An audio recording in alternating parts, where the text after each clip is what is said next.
Welcome to OSSB Inside and Out, a podcast about staff member and alumni experiences at the Ohio State School for the Blind. Each week, we interview someone from the Ohio State School for the Blind about their experiences. Now here's your host, Brendan Hamblin. Welcome back to the podcast. This week, we've got an OSSB parent a band mom, and whatever else you want to call her. Jenni Kupsky, who I consider one of my band moms. Really. Hi, one Brendan. of the only ones. Hello, how are you today? I'm great. How are you? I'm good. Good. So, let's get down to business. All right. First question, if I can find it here. There it is. How did you initially hear about OSSB, and what made you decide to send Maddie to the school? Yeah, it was actually Lori Kaplan who reached out to me, and she is just absolutely phenomenal. I don't know if Maddie's name got into some kind of database, or I'm not really sure how she got our info, or that Maddie was visually impaired. But she reached out to us and invited us to participate in the end of the year, like, sports day. Uh-huh. And even though Maddie was not a student, she was still allowed to participate. And so we started coming to that. And it was such a positive experience. Maddie was having a very difficult time in public school. And I remember the first time that she came to one of those sports days, it was like we walked into a family. And Maddie fit right in. She didn't have to explain her needs to anybody. And, they just understood what she needed, and she did very well. And I still have pictures of that day, and she just had the biggest smile on her face where, if she won a medal, or even if she didn't, she didn't care. It was just Yeah. It was just the fact that she was there and felt like one of our own. As the case may Absolutely. be. She wasn't the different one anymore. Right. And that was what, she was always different in public school, and she was always the one, the blind girl that needs help, or whatever narrative they gave her. But at OSSB, she was just Maddie. And because all of that stigma was taken off of her, she could just figure out who she really was and what she was very good at and not great at, and all of those things. So Maddie was still in public school when we started coming to those. And I had toured OSSB several times. Maddie was in a preschool program at the Nice Honor Center. Uh-huh. And with Yachi, actually. It's a small world. Since I think they were about 3. Maddie was 3, or maybe 2. Maybe she was 3, and I think Yachi was 4, something around that age. But she's known Yachi for that long, and so that's kind of how. So when we toured, we found Yachi, and I was like, "Oh my gosh! This is your best friend from preschool." And right. Just seeing how Yachi was excelling, and at this point, as a parent, dealing with public schools, and it's tough because it's a challenging situation to put a special needs child into a public school. My mom was an educator, so I understood the situation pretty well, and was willing to work with the school to make sure that Maddie had what she needed. But by the middle of 4th grade, I was done. I was done fighting. We had a situation once where we had to put it into her IEP that she was able to use a cane around school because she had just, gone through her OT so that she could, start working with a cane. Right. So we had to put it in IEP, and the school would not allow her to actually have a cane full time because they said that it would be considered a weapon. And sounded like they needed training. They did. And I was just not, I was just so tired. I was tired of fighting for stuff like that, where, all the small, minor details. Right. Like, it was just so minor, and I had to fight about it, and I was just so tired of it.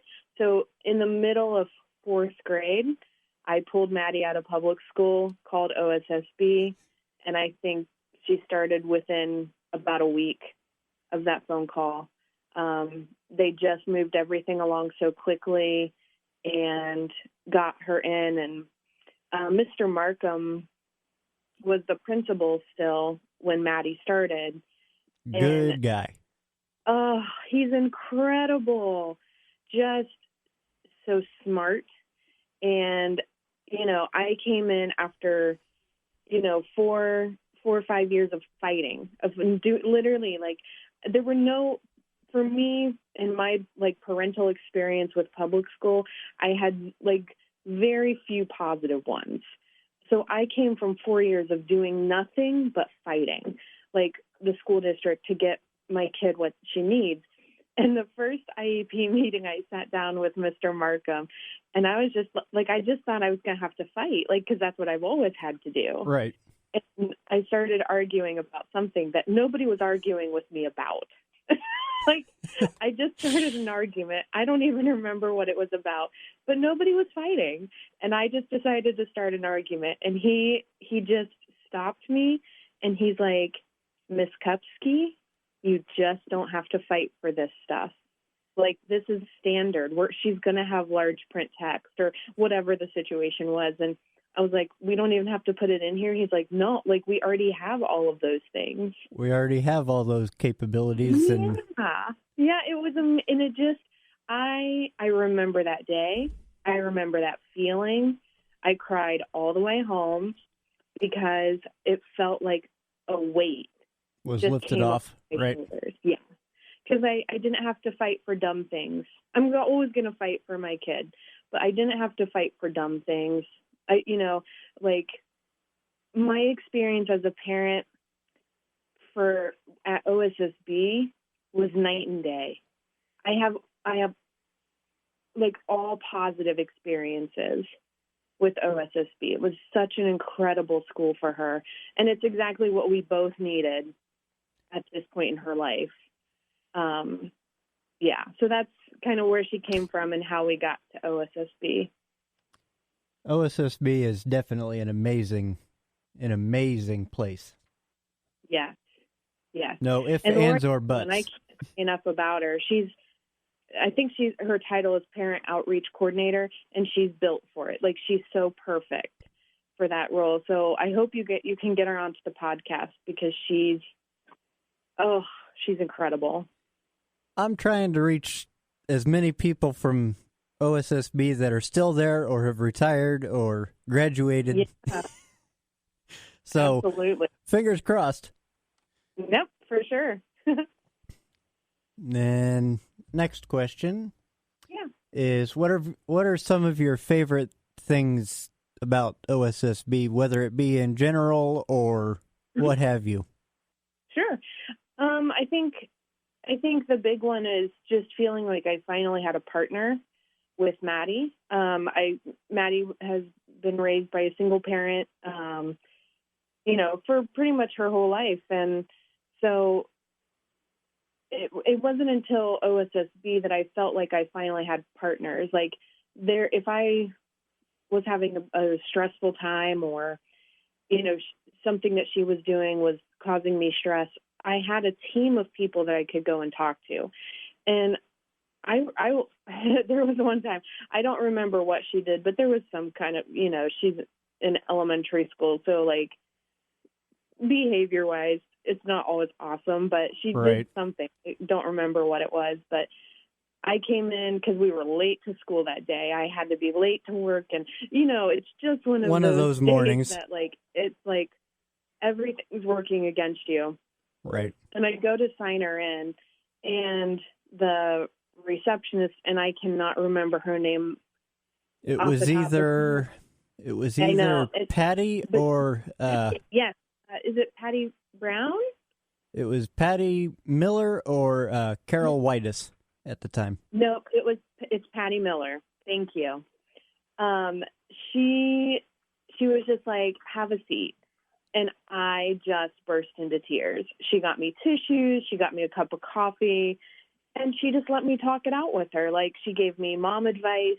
It had nothing to do with the school. Like, everything at school was fine. It was just me being a parent and having to do it by myself.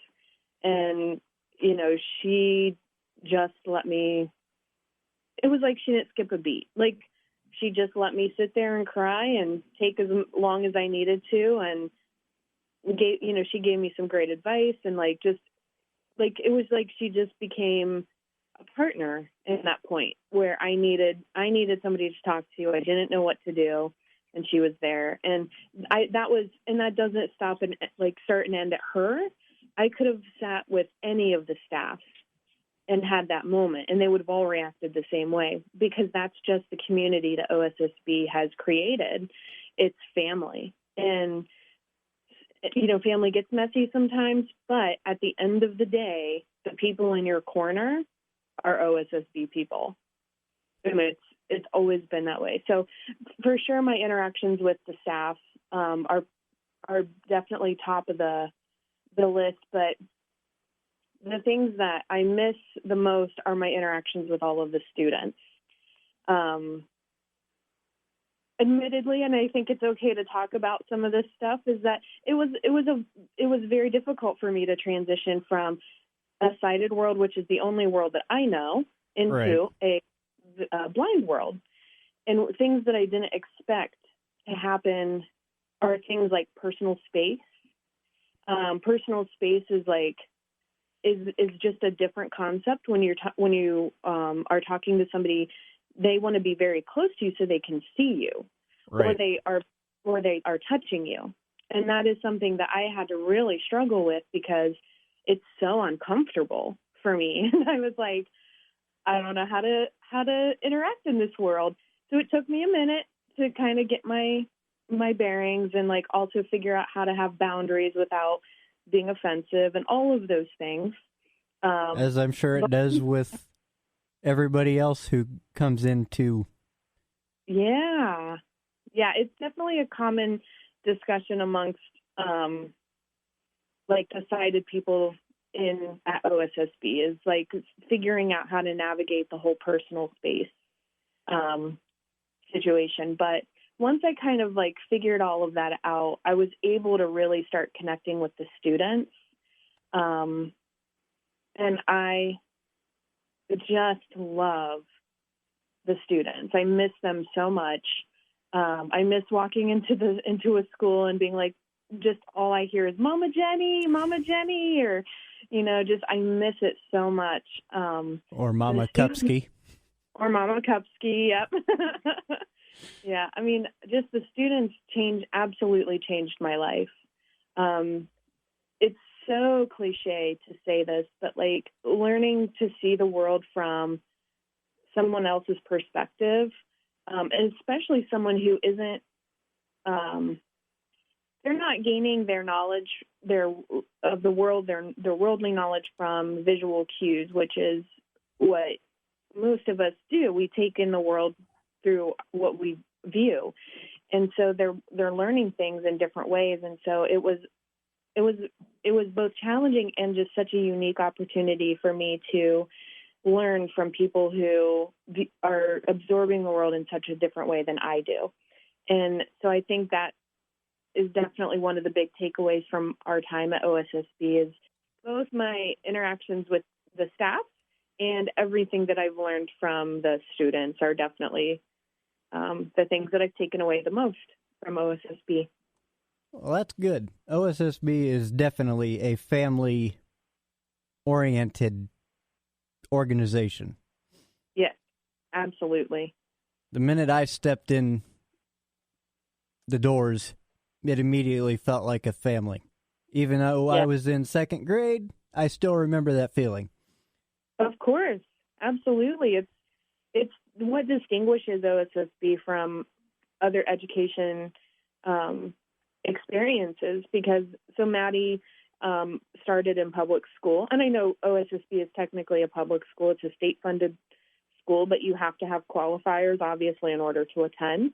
Right. So it feels a little bit more like a private school, but so she started out in public school, went to OSSB, and then transferred out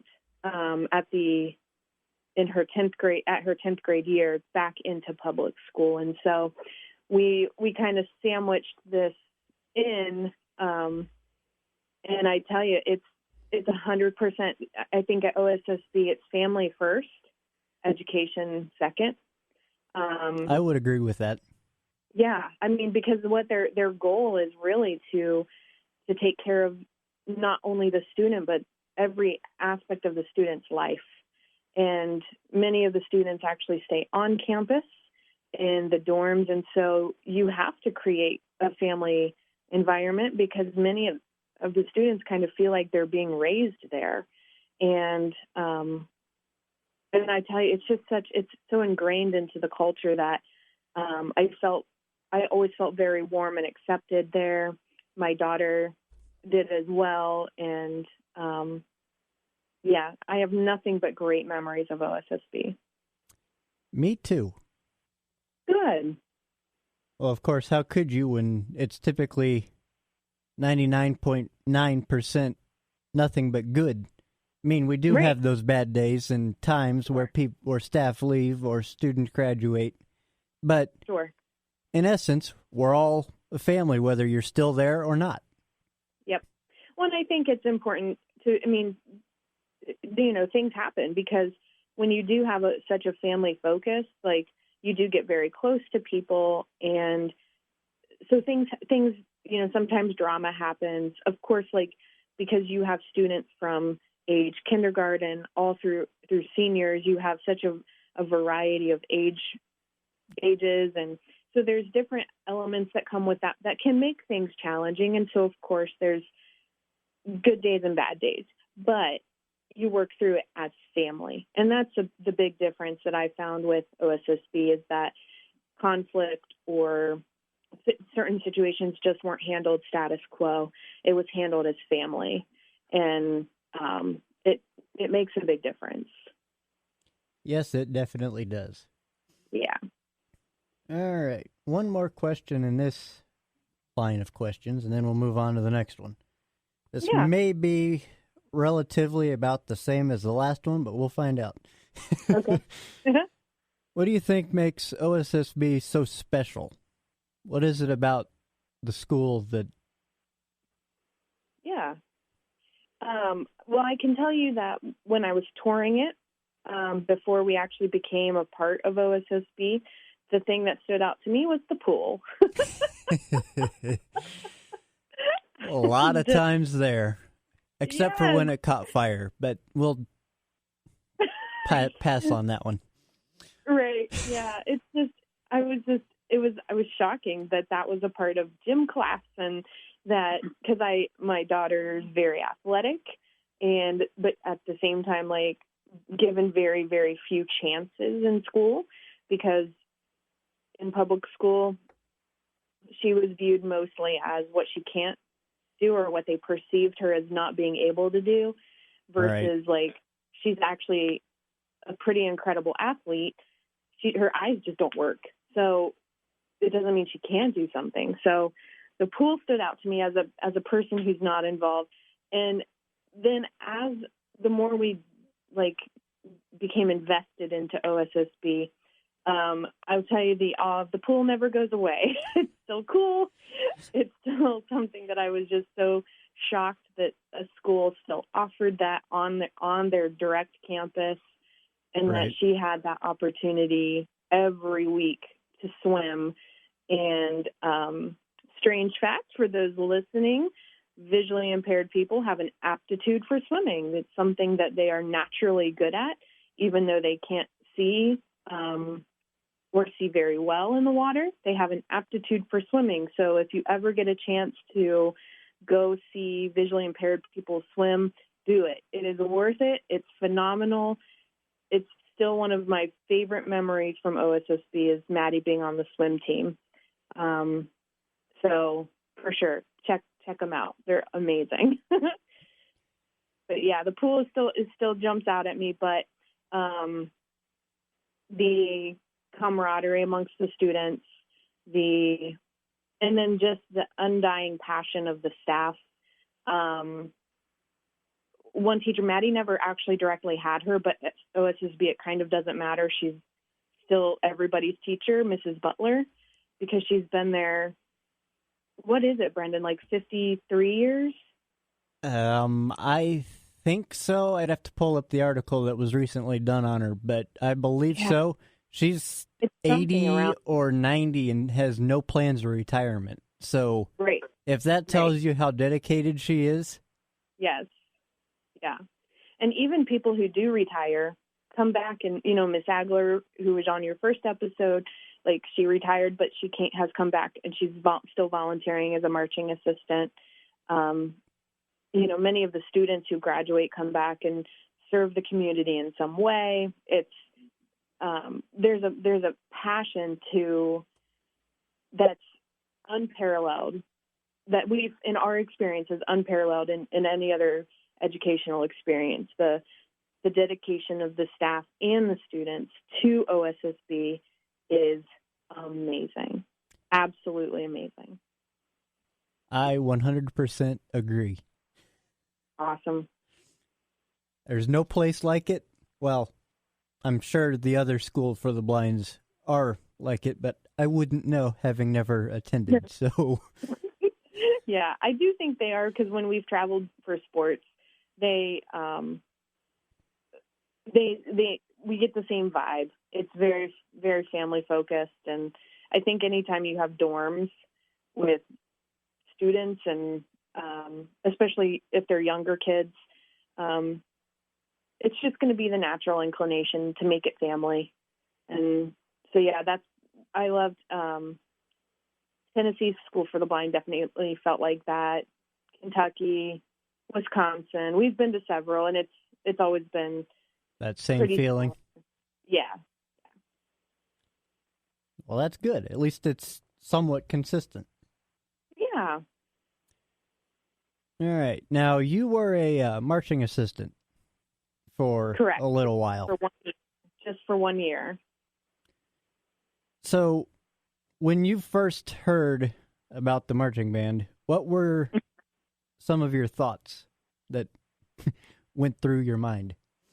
Yeah, I thought it was super cool because I went to a small private school for high school, and we did not have marching band. We just didn't have enough students, or we actually didn't have a football team. And at that time, because, I'm not that old, but, it's been a minute since It's been a while. It's been a little while, yeah.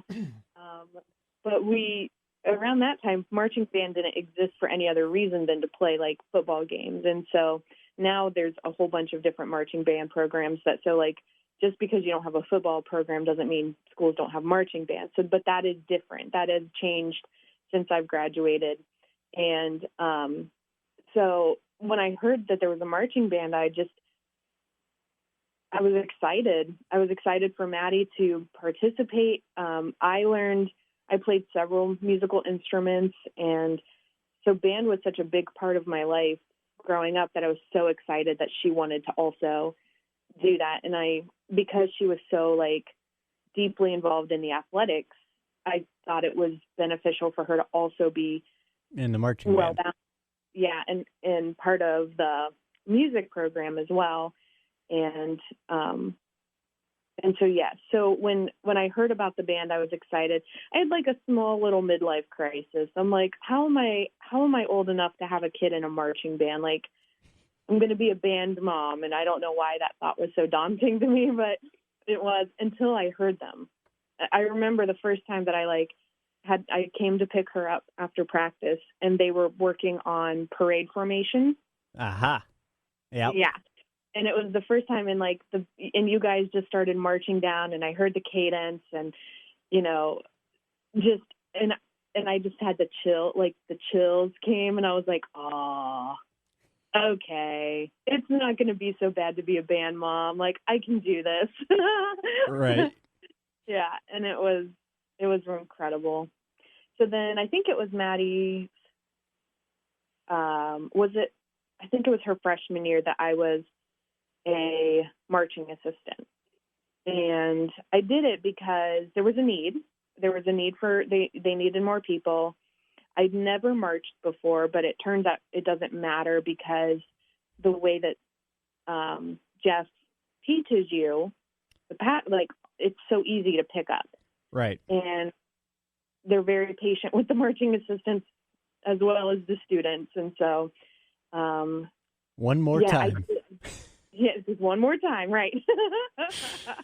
Jeff's favorite saying. Oh my goodness, but it works. Repetition and just practicing it over and over and over again. It made a big difference. And the cool thing about OSSB's marching band is that they only practice once a week together. I mean, they have band practice every day during school, but as far as group marching practice, it's only once a week. From 5:30 to 7:30. Correct. It's only 2 hours, one time a week. And so when you think of that versus when Maddie went to Dublin, practice was 5 days a week after school.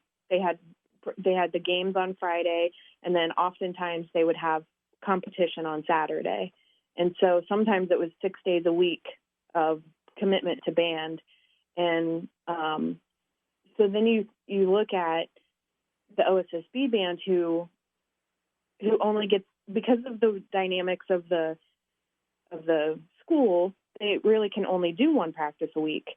Most either live on campus or go home in the evenings. And so when you have that it just makes things really challenging. And so when you listen to them play and see them march, then knowing the quality of what they're putting out, like that from one practice a week, it's crazy. The students are so talented. The marching assistants are some of the best people that walk the earth too. Like, they're so good. I would agree. It's definitely the students that make the band. It's very cool. Marching band or the marching assistants are just there to guide them to their spots, basically. Exactly. Yep. without running into anybody. Right. That helps. That when I'm the marching assistant, the crashes happen quite often, but I try to keep damage to a minimum. Right. And then there's Jeff's famous lookout drill, as we call it. Oh, yes. Oh, my gosh. I forgot about the lookout drill. That one's always an interesting one. To see if anybody runs into each other or goes between the wrong people or what have you. Yeah, that's so funny. Now, You were a marching assistant when we marched with the OSU marching band, correct? No, that was Maddie's first year. No, it was her first year in band, so it's her 7th grade year. And so I was not a marching assistant, but I did get to go to the game. A friend of mine generously donated his ticket to me so that I could actually be there in person. So I did get to see it live. That was amazing. Let me tell you. So my friend was a student at the time that he, when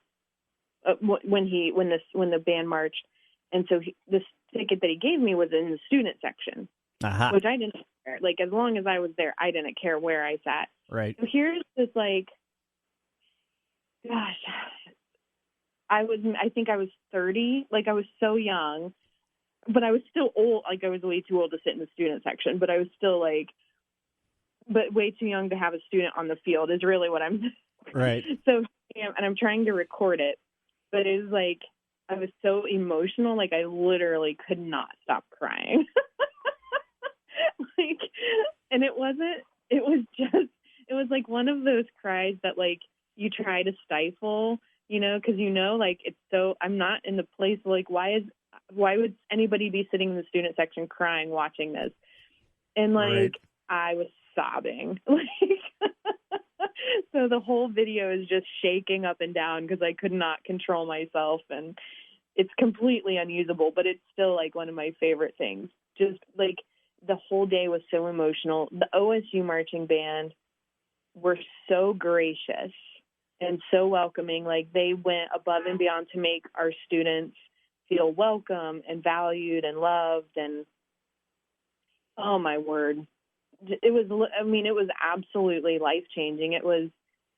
Maddie fell in love with the sport of marching, and she fell in love with the OSU marching band, and 100% life-changing.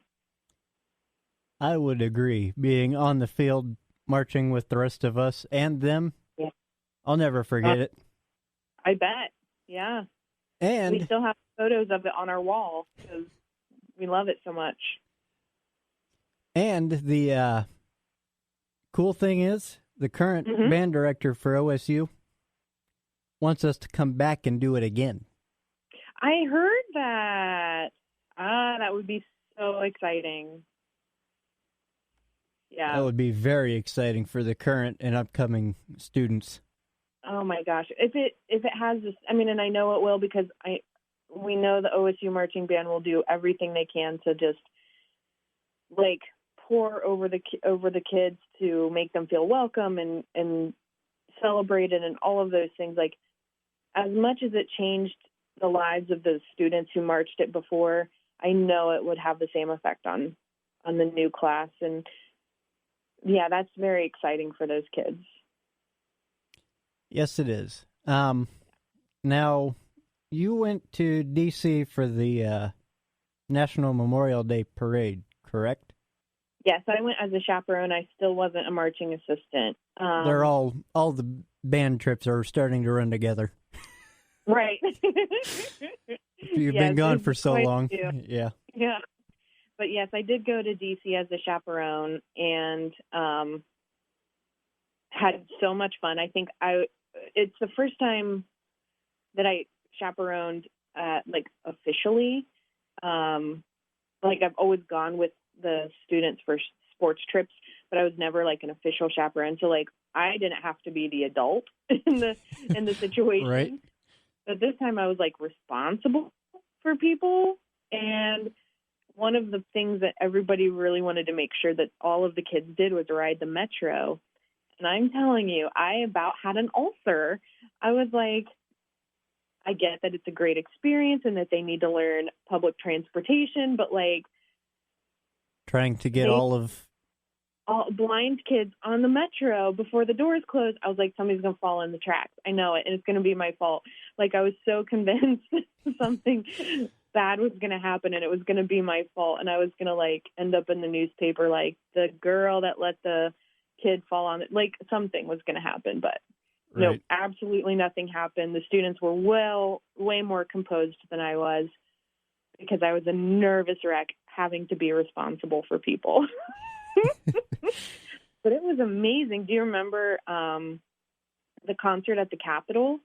Yes. And like, we got to see Gloria Estefan, and Colin Powell was there, and I was like, what the heck is happening in our lives? Like, it was Lieutenant Dan was there. Yes, Gary Sinise was there. Yeah, because he does. Yeah, that's his thing every year to do for Memorial Day. So, yeah, it was amazing. It was. I would do it again. Oh, for sure. Yeah. Let's see. I think that's about it on my questions. Those last few I kind of came up with because the ones on the page are different. Ah. Anything else you'd like to add, or any Well, any other stories you may have that you want to share? Sure. I think for coming from a perspective that I'm not a staff, I was never on staff at OSSB. I'm not an alumni. I'm not visually impaired in any way. So coming simply as a parent, and if there's any parents that are listening who are thinking about putting their student into OSSB and are just not sure, it may not be forever. It wasn't forever for Maddie. She didn't graduate from OSSB, but the experience that we had at OSSB, it's absolutely worth it. Like I said, you find a partner in your child's education, and when you're navigating, you're raising a student who has different needs than you do. You're raising somebody who has different educational needs, all of those things. It's such a difficult world to navigate. And so to partner with people who understand the needs, do this every single day, and to just partner with them is so empowering. And it's an amazing feeling to know that you're not alone in this journey. And so parents, I would encourage you to really look at OSSB as an option for your child. And just for us, I know the phrase least restrictive environment is always ground into your head, that's what you want for your child. And that's true. You always want the least restrictive environment for their education. But it became a point where her being in public school was the most restricted environment because doubt was always so prevalent. And nobody ever saw her as Maddie. They just saw her as the blind girl. And that narrative completely shifted when we went to OSSB. And so it was the least restrictive environment for Madison. So I encourage everybody to really look at OSSB and just give it a chance. And I think you're gonna find the experience to be positive, just like we found, and like so many others that you've heard on the podcast have found. It's really an incredible place. Yes, it is. Yeah. I would agree. Yep. Having attended from 2004 to 2016 when I graduated, I definitely agree. Yep, you were there a while. Yeah. I was one of the veterans. That's great. Yep. I don't think there are too many of those left, but you never know. You never know. Any other stories or memories that stick out from? Some of my favorite memories were of the Christmas dinner, like before the winter concert. Before the winter concert, yeah. And we would always everybody would get so dressed up, and we would have a catered dinner provided by the school. Yep, provided by the OSSB staff. Yeah. Kitchen staff. It was awesome. It was such a fun tradition, and those were some of my favorite times to just, again, it just feels like you're sitting with family. And because some of the students live on campus throughout the week, oftentimes I would know the student but have never met the parent. Right. Because, they're only coming on Friday to pick them up or whatever the case may be. And so it was always a really good time for me to meet the other parents, many of whom I'm still in touch with today. We're just because the school part has ended. I mean, we still have the kid and they're still legally blind and all of those things. And so we can still rely on each other for support, even though we're not a direct part of OSSB anymore. I'm still in touch with quite a few of those parents. So we've kind of created our own little support system. So, right. Just because the school part has ended doesn't mean the family aspect of it has to. Correct. You're exactly right. Yeah.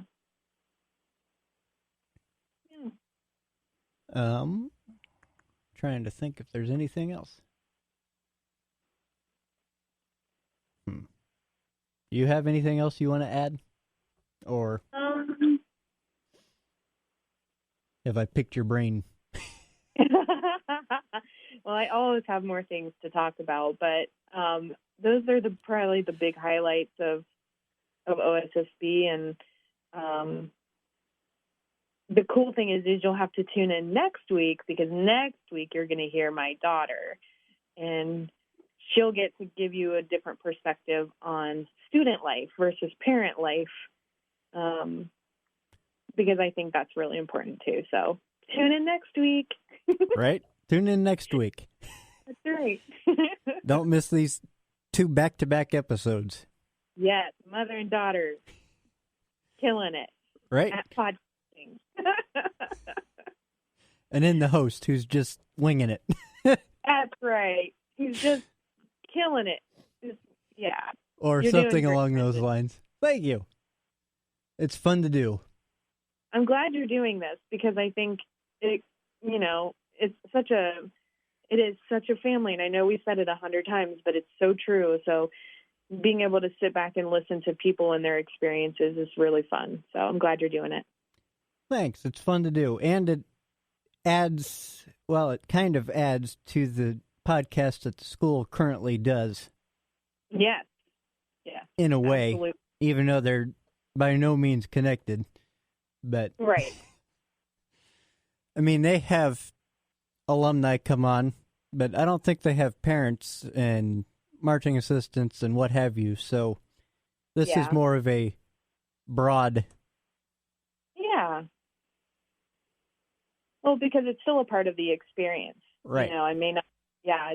And I think it's important. And I think, especially when I was coming into this, I really was just remembering my research of OSSB, and I looked up everything I could find on the internet. And so I'm hoping somebody finds this episode if they're thinking about putting their kid in school, or if you have a relative or a family who has a child who's visually impaired, and maybe they don't know about OSSB and they just happen to find this.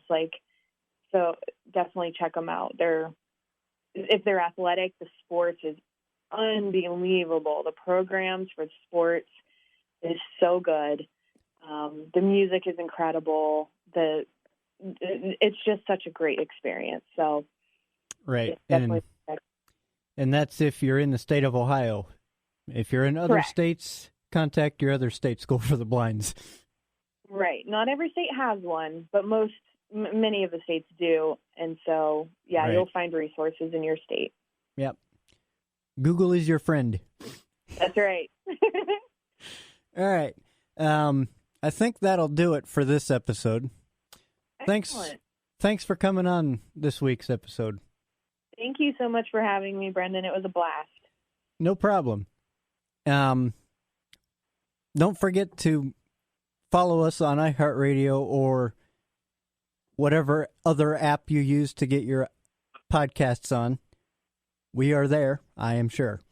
I have pushed us out to every known podcast platform. So find us, follow us, and if the podcast app doesn't have the capability to give us reviews, go to our Facebook page by searching in OSSB Inside and Out Podcast. It should be the first and only thing that pops up, and give us a review on there.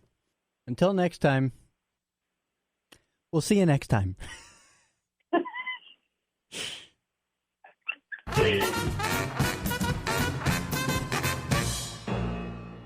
Stadler? What? Is that it? Yes, it's over. How'd you like it? I don't know. I slept through the whole thing. Well, you didn't miss much.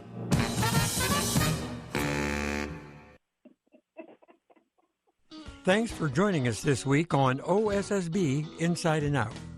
Make sure to follow us on social media on Facebook, Instagram, and Twitter by searching for OSSB Inside and Out Podcast. Make sure you don't miss any future episodes. You can find us on all the major podcast platforms. Thank you for listening.